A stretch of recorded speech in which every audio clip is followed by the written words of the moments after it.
Hey guys, welcome back to the channel. ಮೊದಲನೇದಾಗಿ W premium live event ಬಗ್ಗೆ ಮಾತಾಡೋದಾದ್ರೆ ನಿಮ್ಮೆಲ್ಲರಿಗೂ ಕೂಡ ಗೊತ್ತೇ ಇರಬಹುದು. ಇತ್ತೀಚೆಗೆ ಡಬ್ಲ್ಯೂ ಅವರು ಒಂದು ಪ್ರೀಮಿಯಂ ಲೈವ್ ಇವೆಂಟ್ ಅಲ್ಲಿ ಕೇವಲ 5 ಮ್ಯಾಚಸ್ಗಳನ್ನ ಕನ್ಫರ್ಮ್ ಮಾಡ್ಕೋತಾ ಬರ್ತಾ ಇದ್ದಾರೆ. ರಸಲ್ ಮೇನಿಯಾ ಆದಾಗಿಂದನೂ ಕೂಡ ನಾವು ಗಮನಿಸ್ತಾ ಇದ್ದೀವಿ. ರಸಲ್ ಮೇನಿಯಾ ಆದಾಗಿಂದ ನೋಡೋದಕ್ಕೆ ಸಿಕ್ಕಂತಹ ಎಲ್ಲಾ ಪ್ರೀಮಿಯಂ ಲೈವ್ ಇವೆಂಟ್ ಅಲ್ಲೂ ಕೂಡ 5 ಮ್ಯಾಚಸ್ಗಳೇ ನೋಡೋದಕ್ಕೆ ಸಿಕ್ಕಿತ್ತು. ಬಟ್ ಸಮ್ಮರ್ ಸ್ಲಾಮ್ ಒಂದು ಬಿಗ್ ಪ್ರೀಮಿಯಂ ಲೈವ್ ಇವೆಂಟ್ ಆಗಿದ್ರಿಂದ ಅಲ್ಲಿ ನಮಗೆ ತುಂಬಾನೇ ಮ್ಯಾಚಸ್ಗಳು ನೋಡೋದಕ್ಕೆ ಸಿಕ್ಕಿತ್ತು. ಬಟ್ ನಾರ್ಮಲ್ ಆಗಿ ಮತ್ತೊಮ್ಮೆ ಬ್ಯಾಶ್ ಇನ್ ಬರ್ಲಿನ್ ಡಬ್ಲ್ಯೂ ಅವರು ಕೇವಲ 5 ಮ್ಯಾಚಸ್ಗಳನ್ನ ಕನ್ಫರ್ಮ್ ಮಾಡಿದ್ದಾರೆ.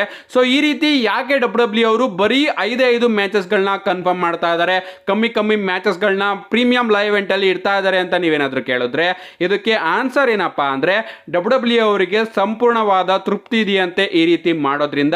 ಯಾಕಪ್ಪ ಅಂದ್ರೆ ಪ್ರೀಮಿಯಂ ಲೈವ್ ಇವೆಂಟ್ ಅಲ್ಲಿ ಕಮ್ಮಿ ಮ್ಯಾಚಸ್ಗಳನ್ನ ಇಡೋದ್ರಿಂದ ಡಬ್ಲ್ಯೂ ಅವರು ಸ್ಮ್ಯಾಕ್ ಡೌನ್ ಹಾಗೆ ಮಂಡೇ ನೈಟ್ ರಾಗಳಲ್ಲಿ ತುಂಬಾನೇ ಅದ್ಭುತವಾದ ಮ್ಯಾಚಸ್ಗಳನ್ನ ಬುಕ್ ಮಾಡುವಂತಹ ಚಾನ್ಸ್ ಸಿಗುತ್ತೆ.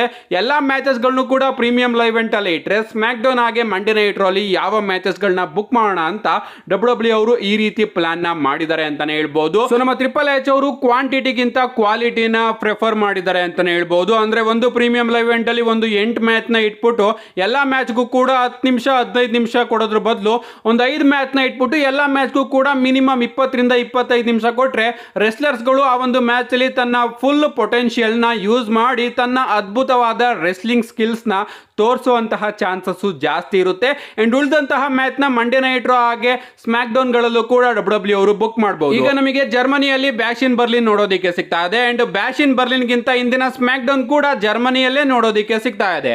ಸೊ ಎಲ್ಲಾ ಮ್ಯಾಚಸ್ ಗಳನ್ನು ಕೂಡ ಬ್ಯಾಶ್ ಇನ್ ಬರ್ಲಿನ್ ಗೆ ಬುಕ್ ಮಾಡ್ಬಿಟ್ರೆ ಜನಗಳು ಸ್ಮ್ಯಾಕ್ ಡೌನ್ ನ ನೋಡೋದಕ್ಕೆ ಬರೋದಿಲ್ಲ. ಅದಕ್ಕೋಸ್ಕರ ಸ್ವಲ್ಪ ಮ್ಯಾಚಸ್ ನ ಸ್ಮ್ಯಾಕ್ ಡೌನ್ ಅಲ್ಲೂ ಕೂಡ ಇಡಬಹುದು ಅಂತ ಡಬ್ಲ್ಯೂ ಅವರು ಪ್ರೀಮಿಯಂ ಲೈವ್ ಇವೆಂಟ್ ಅಲ್ಲಿ ಆದಷ್ಟು ಕಮ್ಮಿ ಮ್ಯಾಚ್ ನ ಇಡ್ತಾ ಇದ್ದಾರೆ ಅಂತ ಅಪ್ಡೇಟ್ ಅಂತಾನೆ ಹೇಳ್ಬಹುದು. ನೋಡಿದ್ರೆ ಒಂದ್ ರೀತಿ ಸರಿ ಅಂತಾನು ಕೂಡ ಅನ್ಸುತ್ತೆ. ಬಟ್ ತುಂಬಾ ದೊಡ್ಡ ಪ್ರೀಮಿಯಂ ಲೈವ್ ಇವೆಂಟ್ ಅಲ್ಲಿ ಆದಷ್ಟು ಜಾಸ್ತಿ ಮ್ಯಾಚ್ ಇದ್ರೆ ಅದೊಂದ್ ರೀತಿ ಓಕೆ ಪ್ರೀಮಿಯಂ ಲೈವ್ ಇವೆಂಟ್ ಅಂತ ಫೀಲ್ ಕೂಡ ಆಗುತ್ತೆ. ನೆಕ್ಸ್ಟ್ ಅಪ್ಡೇಟ್ ಕಡೆ ಬರೋದಾದ್ರೆ ಇದಿರ್ತಕ್ಕಂಥದ್ದು ನಮ್ಮ ವೈಪರ್ ರ್ಯಾಂಡಿ ಆರ್ಟನ್ ಅವರ ಬಗ್ಗೆ. ರೀಸೆಂಟ್ ಆಗಿ ನಮ್ಮ ವೈಪರ್ ರ್ಯಾಂಡಿ ಆರ್ಟನ್ ಅವರು ನಾನು ಇನ್ನೂ ಕೂಡ ಡಬ್ಲ್ಯೂ ಪ್ರೈಮ್ ಅಲ್ಲಿ ಇದ್ದೀನಿ ಅಂತ ತನ್ನ ಬಗ್ಗೆ ಒಂದು ಸ್ಟೇಟ್ಮೆಂಟ್ ನ ಕೊಟ್ಟಿದ್ದಾರೆ. ಅವ್ರು ಹೇಳ್ತಾರೆ, ನನಗೆ ಬ್ಯಾಕ್ ಇಂಜುರಿ ಆಗಿತ್ತು ಅಂಡ್ ಆಗ ನಾನು ನನ್ನ ಕರಿಯರ್ ಮುಗ್ದೋಯ್ತು ಅಂತ ಅನ್ಕೊಂಡೆ. ಬಟ್ ಅದರಿಂದ ನಾನು ವಾಪಸ್ ಬಂದೆ ಅಂಡ್ ಆ ಒಂದು ವಿಚಾರದಿಂದ ನಾನು ತುಂಬಾನೇ ದೊಡ್ಡ ಪಾಠನ ಕಲ್ತಿದ್ದೀನಿ. ಅಂಡ್ ನಾನು ರಿಟರ್ನ್ ಆದಾಗಿಂದನೂ ಕೂಡ ಇದು ನನ್ನ ತುಂಬಾ ದೊಡ್ಡ ಮ್ಯಾಚ್. ನಾನು ಗಂತರ್ ಅವ್ರನ್ನ ಫೇಸ್ ಮಾಡೋದಕ್ಕೆ ಹೋಗ್ತಾ ಇದ್ದೀನಿ. ಸೊ ಇದು ನನ್ನ ರಿಟರ್ನ್ ಆದಾಗಿಂದನೂ ಕೂಡ ತುಂಬಾ ದೊಡ್ಡ ಮ್ಯಾಚ್ ಅಂತಾನೆ ಹೇಳ್ಬಹುದು. ಅಂಡ್ ನಾನು ಹೇಳೋದು ನಿಮಗೆ ಹುಚ್ಚತನ ಅಂತ ಅನಿಸ್ಬೋದು, ಬಟ್ ನಾನು ಇನ್ನೂ ಕೂಡ ನಾನು ನನ್ನ ಕರಿಯರ್ನ ಪ್ರೈಮ್ ಅಲ್ಲಿ ಇರೋ ರೀತಿ ಫೀಲ್ ಮಾಡ್ತೀನಿ ಅಂತ ನಮ್ಮ ರ್ಯಾಂಡಿ ಆರ್ಟನ್ ಅವರು ಹೇಳ್ತಾ ಇದ್ದಾರೆ. ಅಂದ್ರೆ ಅವರ ಬಾಡಿ ತುಂಬಾನೇ ಚೆನ್ನಾಗಿ ಫೀಲ್ ಆಗ್ತಾ ಇದೆ ಅಂತೆ. ಅಂದ್ರೆ ನಮ್ಮ ರ್ಯಾಂಡಿ ಆರ್ಟನ್ ಅವರ ಬಾಡಿ ರ್ಯಾಂಡಿ ಆರ್ಟನ್ ಅವರು ತನ್ನ ಕರಿಯರ್ ನ ಟಾಪ್ ಅಲ್ಲಿ ಇರೋ ರೀತಿ ಫೀಲ್ ಮಾಡಿಸ್ತಾ ಇದೆ. ಅದಕ್ಕೋಸ್ಕರನೇ ಅಂತ ಅನ್ಕೋತೀನಿ ನಮ್ಮ ರ್ಯಾಂಡಿ ಆರ್ಟನ್ ಅವರು ಡಬ್ಲ್ಯೂ ಕಂಪನಿಯ ಜೊತೆ ಇನ್ನು 9 ವರ್ಷದ ಡೀಲ್ ನ ಸೈನ್ ಮಾಡ್ಕೊಂಡಿರೋದು. ನೆಕ್ಸ್ಟ್ ಅಪ್ಡೇಟ್ ಕಡೆ ಬರೋದಾದ್ರೆ ಇದಿರ್ತಕ್ಕಂಥದ್ದು ನಮ್ಮ ನಿಕ್ಕಿ ಬೆಲ್ಲಾ ಅವರ ಬಗ್ಗೆ. ನಮ್ಮ ನಿಕ್ಕಿ ಬೆಲ್ಲಾ ಅವರ ಹಸ್ಬೆಂಡ್ ಅರೆಸ್ಟ್ ಆಗಿದ್ದಾರೆ. ಒಂದು ಡೊಮೆಸ್ಟಿಕ್ ವೈಲೆನ್ಸ್ ನ ಮಾಡಿದ್ದಾರೆ ಅನ್ನೋ ಒಂದು ಕೇಸ್ ಅಲ್ಲಿ ನಮ್ಮ ನಿಕ್ಕಿ ಬೆಲ್ಲಾ ಅವರ ಹಸ್ಬೆಂಡ್ ನ ಪೊಲೀಸ್ಗಳು ಅರೆಸ್ಟ್ ಮಾಡಿ ಕರ್ಕೊಂಡು ಹೋಗಿದ್ದಾರೆ. ಸೊ ಕರ್ಮ ರಿಯಾಕ್ಟ್ ಆಗಿದೆ ಅಂತಾರಲ್ಲ ಅದೇ ಇರಬೇಕು ಗೈಸ್. ನಮ್ಮ ಜಾನ್ಸಿನಾ ಅವರ ಜೊತೆ ಡೈವರ್ಸ್ ನ ಕೊಟ್ಟು ಹೋಗಿದ್ರು, ಬಟ್ ಈಗ ಅವರ ಹಸ್ಬೆಂಡ್ ನ ಅರೆಸ್ಟ್ ಮಾಡಿದ್ದಾರೆ. ಸೊ ತಪ್ಪೆಲ್ಲದು ಕೂಡ ಪ್ರೂವ್ ಆದ್ರೆ ಜೈಲು, ಇಲ್ಲ ಅಂದ್ರೆ ನಿಕ್ಕಿ ಬೆಲ್ಲಾ ಅವರ ಜೊತೆನೆ ಅವರ ಹಸ್ಬೆಂಡ್ ನಮಗೆ ನೋಡೋದಿಕ್ಕೆ ಸಿಗ್ತಾರೆ. ನೆಕ್ಸ್ಟ್ ಅಪ್ಡೇಟ್ ಕಡೆ ಬರೋದಾದ್ರೆ ಇದಿರ್ತಕ್ಕಂಥದ್ದು ನಮ್ಮ ರೇ ಮಿಸ್ಟೀರಿಯೋ ಅವರ ಬಗ್ಗೆ. ರೀಸೆಂಟ್ ಆಗಿ ನಮ್ಮ ರೇ ಮಿಸ್ಟೀರಿಯೋ ಅವರು ನಾನು ಈ ಒಂದು ವೀಕೆಂಡ್ ಅಲ್ಲಿ ಯಾವ ಥೆರಪೀಸ್ ಗಳನ್ನ ತಗೊಂಡಿದ್ದೀನಿ ಅಂತ ಒಂದು ಲಿಸ್ಟ್ ನ ಶೇರ್ ಮಾಡ್ಕೊಂಡಿದ್ದಾರೆ. ನೀವು ಇಲ್ಲಿ ನೋಡ್ತಾ ಇರಬಹುದು ಇಷ್ಟೊಂದು ಥೆರಪೀಸ್ ಗಳನ್ನ ನಮ್ಮ ರೇ ಮಿಸ್ಟೀರಿಯೋ ಅವರು ತಗೊಂಡಿದ್ದಾರೆ.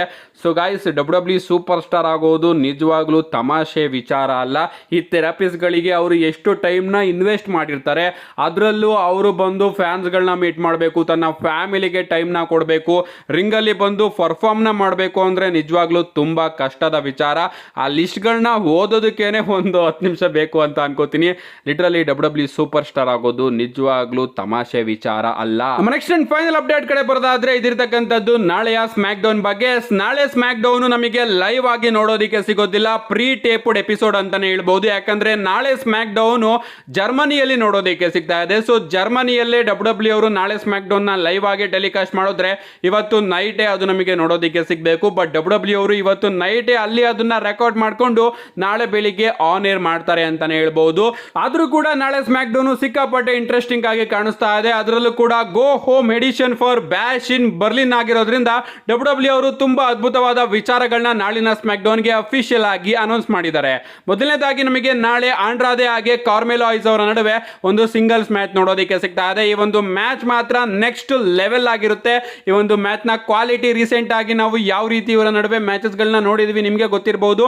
ಅಂಡ್ ಅದಕ್ಕಿಂತ ತುಂಬಾ ದೊಡ್ಡ ಮ್ಯಾಚ್ ನ ನಾಳೆ ಇವರಿಬ್ರು ಕೂಡ ಸೇರ್ಕೊಂಡು ಡೆಲಿವರ್ ಮಾಡಬಹುದು. ಇದಾದ್ಮೇಲೆ ನಮಗೆ ಬೇರಿಂಗ್ ಕಾರ್ಬಿನ್ ಹಾಗೆ ಸಾಂತಾಸ್ ಎಸ್ಕೋಬರ್ ಅವರ ನಡುವೆ ಕೂಡ ಒಂದು ಸಿಂಗಲ್ಸ್ ಮ್ಯಾಚ್ ನೋಡೋದಕ್ಕೆ ಸಿಗ್ತಾ ಇದೆ. ಅಟ್ಲೀಸ್ಟ್ ಈ ಒಂದು ಮ್ಯಾಚ್ ಅಲ್ಲಿ ಆದ್ರೂ ನಮ್ಮ ಬೇರಿಂಗ್ ಕಾರ್ಬಿನ್ ಅವರಿಗೆ ಒಂದು ಪುಷ್ ನ ಕೊಡ್ಲಿ ಅಂತ ಕೇಳ್ಕೊತೀನಿ. ಇದಾದ್ಮೇಲೆ ನಮಗೆ ಡಬ್ಲ್ಯೂ ವಿಮೆನ್ಸ್ ಚಾಂಪಿಯನ್ಶಿಪ್ ಗೆ ನಾಯಾ ಜಾಕ್ಸ್ ಹಾಗೆ ಮಿಚಿನ್ ಅವರ ನಡುವೆ ಕೂಡ ಒಂದು ಸ್ಟ್ರೀಟ್ ಫೈಟ್ ಮ್ಯಾಚ್ ನೋಡೋದಕ್ಕೆ ಸಿಗ್ತಾ ಇದೆ. ಡಬ್ಲ್ಯೂ ಅವರು ಈ ಒಂದು ಮ್ಯಾಚ್ ನ ಬ್ಯಾಶ್ ಇನ್ ಬರ್ಲಿನ್ ಅಲ್ಲೂ ಕೂಡ ಇಡಬಹುದಾಗಿತ್ತು. ಬಟ್ ಸ್ಮ್ಯಾಕ್ ಡೌನ್ ಕೂಡ ಇಂಟ್ರೆಸ್ಟಿಂಗ್ ಆಗಿ ಬುಕ್ ಮಾಡೋದಕ್ಕೆ ಈ ಒಂದು ಸ್ಟ್ರೀಟ್ ಫೈಟ್ ಚಾಂಪಿಯನ್ಶಿಪ್ ಮ್ಯಾಚ್ ನ ಸ್ಮ್ಯಾಕ್ ಡೌನ್ ಅಲ್ಲೇ ಇಟ್ಟಿದ್ದಾರೆ. ಅಂಡ್ ಈ ಒಂದು ಮ್ಯಾಚ್ ಅಲ್ಲಿ ನೋಡೋಣ ಗೈಸ್ ಏನೇನಾಗುತ್ತೆ, ಯಾವ ರೀತಿ ಬ್ರೂಟಾಲಿಟಿನ ನಮ್ಮ ನಾಯಾ ಜಾಕ್ಸ್ ಅವರು ಈ ಒಂದು ಮ್ಯಾಚ್ ಅಲ್ಲಿ ತಗೊಂಡ್ ಬರ್ತಾರೆ. ಅಂಡ್ ಅವರು ಈ ಒಂದು ಮ್ಯಾಚ್ ಅಲ್ಲಿ ಆರಾಮಾಗಿ ತನ್ನ ಚಾಂಪಿಯನ್ಶಿಪ್ ನ ರಿಟೈನ್ ಮಾಡ್ಕೋತಾರೆ. ಅಂಡ್ ಸ್ಟಿಫನಿ ಸ್ಟಾರ್ಟನ್ ಅವರ women's money in the bank cash in ನ ಒಂದು ತುಣುಕು ಕೂಡ ನಮಗೆ ಈ ಒಂದು ಮ್ಯಾಚ್ ಅಲ್ಲಿ ನೋಡೋದಕ್ಕೆ ಸಿಗಬಹುದು. ಇದಲ್ದಲೆ ನಾಳೆ ನಮಗೆ ಸ್ಮ್ಯಾಕ್ ಡೌನ್ ಅಲ್ಲಿ ಎಲೆನ್ ನೈಟ್ ಅವರ open challenge for United state championship ಕೂಡ ನೋಡೋದಕ್ಕೆ ಸಿಗುತ್ತೆ. ನಮ್ಮ ಎಲೆನ್ ನೈಟ್ ಅವರು ತನ್ನ ಯುನೈಟೆಡ್ ಸ್ಟೇಟ್ ಚಾಂಪಿಯನ್ಶಿಪ್ ಗೆ ಒಂದು ಓಪನ್ ಚಾಲೆಂಜ್ ನ ಮಾಡ್ತಾ ಇದ್ದಾರೆ. ಸೊ ಅನ್ಕೊಂಡಂಗೆ ಡಬ್ಲ್ಯೂ ಅವರು ಏನಾದ್ರು ಮಾಡಿದ್ರೆ ನಾಳೆ ಪ್ರಾಬಬ್ಲಿ ಒಂದು ರಿಟರ್ನ್ ನಮಗೆ ನೋಡೋದಕ್ಕೆ ಸಿಗಬಹುದು. ಆ ಒಂದು ರಿಟರ್ನ್ ಎಜೆ ಸ್ಟೈಲ್ ಅವ್ರದ್ದು ಕೂಡ ಆಗಿರಬಹುದು. ಬಟ್ ಎಜೆ ಸ್ಟೈಲ್ ಅವರು ಬಂದ ಕೂಡಲೇ ಎಲೆನ್ ನೈಟ್ ಅವರ ಮೇಲೆ ಸೋಲ್ತಾರ ಅನ್ನೋದು ತುಂಬಾ ದೊಡ್ಡ ಪ್ರಶ್ನೆ. ನೋಡೋಣ ಗೈಸ್ ನಮ್ಮ ಎಲೆನ್ ನೈಟ್ ಅವರ ಈ ಒಂದು ಓಪನ್ ಚಾಲೆಂಜ್ ನ ಆನ್ಸರ್ ಮಾಡೋದಕ್ಕೆ ಯಾರು ನಮಗೆ ನಾಳೆ ಸ್ಮ್ಯಾಕ್ ಡೌನ್ ನಲ್ಲಿ ನೋಡೋದಕ್ಕೆ ಸಿಗ್ತಾರೆ ಅಂತ. ಇಷ್ಟೇ ಅಲ್ಲ ಗೈಸ್, ನಾಳೆ ಸ್ಮ್ಯಾಕ್ ಡೌನ್ ಅಲ್ಲಿ ನಮಗೆ ಬ್ಲಡ್ ಲೈನ್ ಕೂಡ ನೋಡೋದಕ್ಕೆ ಸಿಗುತ್ತೆ. ಹಾಗೆ ಕೋಡಿ ರೋಡ್ಸ್ ಹಾಗೆ ಕೆವಿನ್ ಓವೆನ್ಸ್ ಅವರ ನಡುವೆ ಒಂದು ಸೆಗ್ಮೆಂಟ್ ಕೂಡ ನೋಡೋದಕ್ಕೆ ಸಿಗಬಹುದು. ನಾಳೆ ಸ್ಮ್ಯಾಕ್ ಡೌನ್ ಮಾತ್ರ ಸಿಕ್ಕಾಪಟ್ಟೆ ಇಂಟ್ರೆಸ್ಟಿಂಗ್ ಆಗಿ ಕಾಣಿಸ್ತಾ ಇದೆ. ಯಾರು ಕೂಡ ಮಿಸ್ ಮಾಡ್ಕೋಬೇಡಿ. ಮಿಸ್ ಮಾಡ್ಕೊಂಡ್ರು ಕೂಡ ನನ್ನ ಚಾನಲ್ ಅಲ್ಲಿ ವಿಡಿಯೋನ ಅಪ್ಲೋಡ್ ಮಾಡ್ತೀನಿ.